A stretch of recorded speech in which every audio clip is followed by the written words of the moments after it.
Avec Elsener, le tir et le but signé Matt D'Agostini sur cette passe de Pestoni, ce puck perdu par Elsener derrière la cage. Et sur ce premier tir cadré, vous voyez Elsener, il va être contré par Heim. Super travail de Heim derrière la cage. Et là, Pestoni, il préfère mettre le puck en retrait pour son coéquipier. Il peut aussi éventuellement affronter le gardien Mayer. Mais là, D'Agostini, face à là aussi un ancien Servetien, place ce puck au bon endroit. Actuellement, je pense que l'infirmerie la plus pleine, c'est celle de Genève. Et c'est 2-0. Signé André Heim, son 8e de la saison. Ce centre venu de la droite, André Heim bien placé au deuxième poteau. Et il peut battre Robert Mayer. André Heim rejoint Burgler à 8 buts d'ailleurs. Et c'est son 4e en 6 matchs. Et bonne séquence pour l'ancien joueur du CP Berne. La bonne passe de Burgler justement. Je ne sais pas si Knobuller il la dévie légèrement. C'est possible. On a l'impression quand même que Knobuller touche ce puck.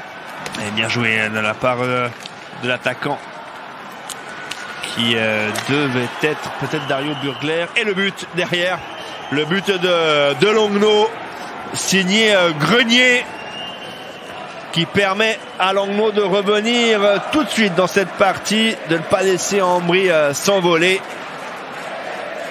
Grenier qui inscrit là son 12e but de la saison. L'accélération, le tir du poignet, pleine lucarne au premier poteau. On lui laisse trop de champ là du côté de la défensive d'Ambry. Il peut affronter Tchatcho et décider où il veut mettre le puck, à gauche ou comme à droite. Olofsson, Grenier, Huguenin, le tir d'Huguenin. Grenier, Olofsson et le but. Ouais, c'est magnifique. Superbe réussite emmentaloise, signé Olofsson. Olofsson qui inscrit là son 22e but de la saison, son 3e en powerplay. La bonne passe de Grenier, la transversale, le but est ouvert. Le temps que Tchatcho réagisse. Sur le premier tir, il est en plus gêné par Pessonen. Il y a beaucoup de monde. Il voit pas vraiment, je pense, la passe. Hein. Il la sent plus qu'autre chose. D'un coup, il aperçoit que le puck est sur la canne de l'Oise. Blazer. La longue passe, elle est réussie. C'est une très belle passe d'ailleurs. Le tir, l'arrêt. Et le deuxième. Sur le deuxième rebond offert, c'est Lukavis qui peut marquer le 3-2 pour Langnau. Le joueur prêté par Langenthal et qui a été formé entre Langenthal et Langnau dans sa carrière, et qui a joué notamment lors de la saison 2016-2017 un seul match avec Langnau. Et c'est donc à mon sens son premier but en National League. Absolument, c'est ça. Premier but en National League pour Wyss. Premier arrêt pas évident là pour Tchatcho. Nouveau tir et le but. C'est le 4-2. Ah, ça sera intéressant de voir si tout d'un coup il y a un changement de gardien aussi du côté d'Ambry. On l'a dit, c'est le 3e gardien qui est sur la feuille de match, c'est Stefan Müller, un Autrichien à licence suisse qui joue habituellement avec les Rockets de Ticino. Le tir d'Ernie est puissant et précis, la sloie transversale, il y a le travail de Losli devant la cage, regardez. Et en plus, les deux défenseurs n'aident pas non plus Tchatcho. Langnau avec Krosny-Klaus, Grenier, Krosny-Klaus, le tir et le but. C'est le 5-2. Ah, on n'est pas bien loin des 5 buts inscrits dans une période, comme ce fut déjà le cas cette saison pour Langnau. Et cette fois, c'est Krosny-Klaus qui marque son premier but de la saison. Sur une passe encore de Grenier. Tchatcho est battu au premier poteau, enfin sur sa droite, côté bloqueur. Encore une fois, il appuie l'attaque, hein, le défenseur. Forler est attiré, en tout cas au niveau défensif, par Olofsson sur sa droite. Il n'y a pas le repli défensif qui est fait pour suivre le avec les montants. Un tir à deux buts signé de l'Indien pour le 6-2. Et on y est dans les 5 buts inscrits dans une période. Pessonen, Wyss, Erni, Kroos-Niklas et Diem.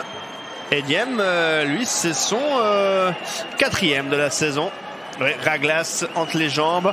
Il était sur une série de 2 buts lors des 23 derniers matchs. Il avait marqué notamment un doublé face à Joie le 20 novembre dernier. Joie l'an passé. Pestoni. Pestoni le tire. C'était repoussé par Müller. Et le but! Le but signé d'Alpian sur le retour. Son premier de la saison pour lui. Ça va lui faire du bien. Il avait inscrit 4 points l'an passé, 2 buts. Son 13e but de sa carrière en National League. Et Pestoni aura un point de plus sur cette réussite tessinoise. Signé donc d'Alpian. Sa première, tout comme Wyss. Soirée des premières. Jeune joueur aussi en matière d'expérience en National League. Le but! Magnifique la passe pour Isacco Dotti. Au 2e poteau, le voici ce 4e but.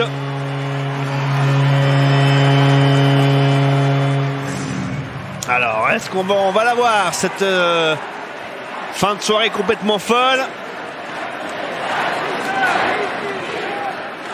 18 matchs qui n'avait plus marqué. Le défenseur d'Ambri Piotta, bien placé au 2e poteau. Magnifique transversale.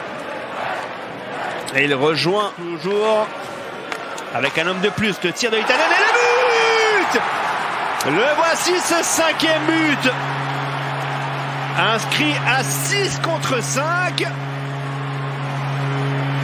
Grâce au Finlandais Itanen, son 3e de la saison et son tout premier on peut pas dire en powerplay en fait, c'est à 6 contre 5. Ou alors est-ce que Knobuller dévie ce puck? On va revoir ça.